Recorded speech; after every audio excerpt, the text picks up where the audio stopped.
শুরুতে আপনাদের সবাইকে বেসিক সায়েন্স ফর ম্যানকাইন্ড চ্যানেলে অনেক অনেক স্বাগতম। আমাদের এই চ্যানেলে আমরা সবসময় চেষ্টা করি কিভাবে একদম প্রাকৃতিক উপায়ে দৈনন্দিন নানা সমস্যার সমাধান করা যায় তার কিছু কার্যকরী দিক নির্দেশনা দিতে। আজকের এই এক্সপ্লেনারে আমরা কথা বলবো খুব পরিচিত কিন্তু ভীষণ বিরক্তিকর একটা টপিক নিয়ে, চোখের নিচের কালচে দাগ বা ডার্ক সার্কেল। কিভাবে ঘরে থাকা জিনিসপত্র দিয়েই এই নিস্তেজ ত্বককে আবার সতেজ আর উজ্জ্বল করে তোলা যায়, আজ আমরা সেটাই জানব। তবে হ্যাঁ, মূল আলোচনায় যাওয়ার আগে একটা ব্যাপার একটু ক্লিয়ার করে নিই।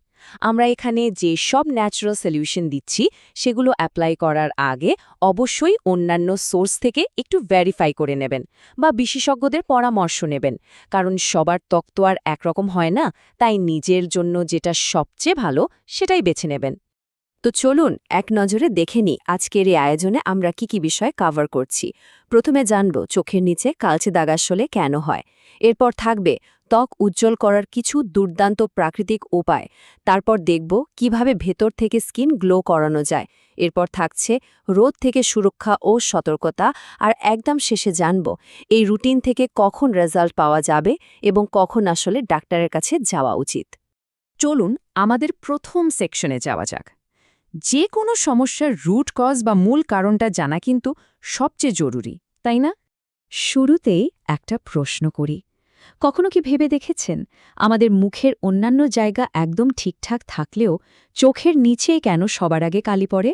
এর পেছনে আসলে কি কাজ করছে? স্ক্রিনের লিস্টটা একটু খেয়াল করলেই বুঝবেন। আমাদের রোজকার জীবনযাত্রায় কিন্তু এর জন্য সবচেয়ে বেশি দায়ী। এই যে ঘুমের অভাব, সারাদিনের কাজের স্ট্রেস, ঠিকমতো পানি না খাওয়া, এগুলোই কিন্তু মেইন কালপ্রিট। এর পাশাপাশি অ্যালার্জি, কড়া রোদের প্রভাব, পুষ্টির অভাব, এমনকি জেনেটিক কারণেও চোখের চারপাশটা কালচে হয়ে যেতে পারে। এবার আসি সবচেয়ে ইন্টারেস্টিং পার্টে, আমাদের ২ নম্বর সেকশন। চলুন দেখি আমাদের হাতের কাছে কি জাদু করে প্রাকৃতিক সমাধান লুকিয়ে আছে। এখানে আমরা দারুণ দুটো উপাদানের সরাসরি তুলনা দেখতে পাচ্ছি। একদিকে আছে ঠান্ডা শসা, যা পানি আর অ্যান্টিঅক্সিডেন্টে ভরপুর। চোখের ওপর 10 থেকে 15 মিনিট রাখলেই এটা একদম কুলিং আর ফ্রেশ একটা এফেক্ট দেয়। অন্যদিকে আলুর রস তো স্কিনের জন্য আক্ষরিক অর্থেই একটা প্রাকৃতিক ব্লিচ। কালচে ভাব কাটাতে আলুর রস জাস্ট ম্যাজিকের মতো কাজ করে। আলুর রস কিভাবে ব্যবহার করবেন? প্রসেসটা ভীষণ সোজা। জাস্ট একটা কাঁচা আলু গ্রেট করে রসটুকু বের করে নিন। এরপর একটা পরিষ্কার তুলোর বল সেই রসে ভিজিয়ে চোখের নিচের কালচে অংশে আলতো করে লাগিয়ে রাখুন। ঠিক 10 মিনিট পর সাধারণ পানি দিয়ে ধুয়ে ফেলুন। ব্যাস, এইটুকুই। এবার দেখুন আরও দুটো দারুণ অপশন, অ্যালোভেরা জেল আর গোলাপ জল।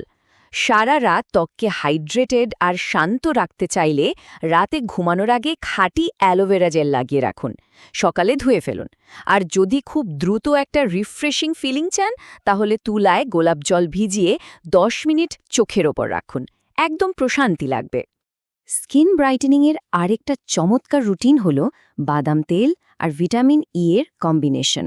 রাতে ঘুমানোর আগে মাত্র 1-2 ফোঁটা বাদাম তেল নিয়ে চোখের চারপাশে একদম হালকা হাতে ম্যাসাজ করুন। চোখের চারপাশে শুষ্কতা আর ফাইন লাইন্স বা বলিরেখা দূর করতে এটা একটা রিয়েল গেম চেঞ্জার। আচ্ছা, বাইরের তো অনেক যত্ন হলো, এবার ৩ নম্বর সেকশনে আমরা জানব ভেতর থেকে কিভাবে ত্বক উজ্জ্বল করা যায়। তবে তার আগে একটা ছোট্ট মনে করিয়ে দেওয়া, আমাদের এই ভিডিওগুলো যদি আপনাদের ভালো লাগে তাহলে এমন আরও নতুন নতুন ভিডিও পেতে অবশ্যই চ্যানেলটি সাবস্ক্রাইব করুন আর বেল আইকনটি প্রেস করে রাখুন।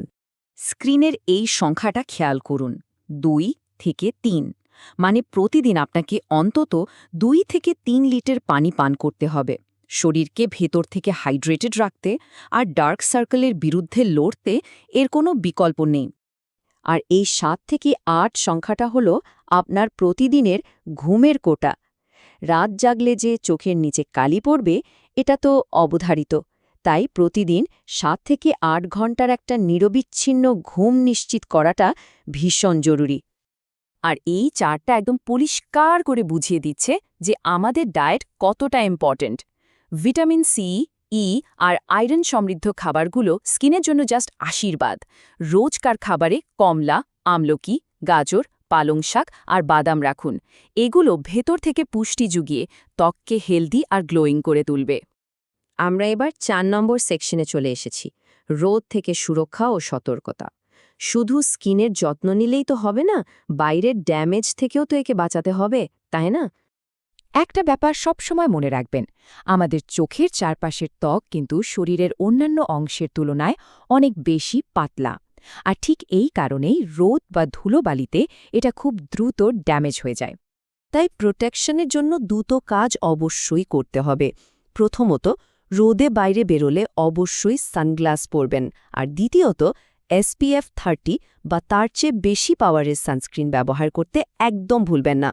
সুরক্ষার পাশাপাশি কিছু বাজে অভ্যাসও আমাদের ছাড়তে হবে, যেমন কথায় কথায় চোখ ঘষাঘষি করা, ঘণ্টার পর ঘণ্টা মোবাইল বা ল্যাপটপের স্ক্রিনের দিকে তাকিয়ে থাকা, ঘুম কম হওয়া বা না জেনে অতিরিক্ত কেমিক্যাল ক্রিম ব্যবহার করা। এই ভুলগুলো চোখের চারপাশের স্কিনের একেবারে 12টা বাজিয়ে দেয়। আমরা একদম শেষ সেকশনে চলে এসেছি। এতক্ষণ তো অনেক ন্যাচারাল উপায়ের কথা জানলাম, কিন্তু রেজাল্টটা কবে পাবো আর ডাক্তারের কাছে কখন যাওয়া উচিত? চলুন রিয়েলিস্টিক কিছু প্রত্যাশা সেট করি। যে কোনো প্রাকৃতিক উপায়ে ফলাফল পেতে একটু সময় লাগে, রাতারাতি তো আর কিছু হয় না।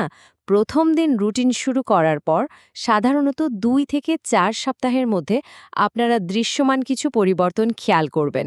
আর যদি দীর্ঘমেয়াদে এটা কন্টিনিউ করেন, তাহলে ধীরে ধীরে স্কিন একদম হেলদি আর ব্রাইটার হয়ে উঠবে। তবে একটা জরুরি সতর্কতা দিয়ে রাখি, যদি দেখেন চোখের নিচের কালচে ভাব অস্বাভাবিক রকম বেশি বা হুট করে খুব বেড়ে গেছে, তাহলে অবশ্যই একজন ডাক্তারের পরামর্শ নেবেন।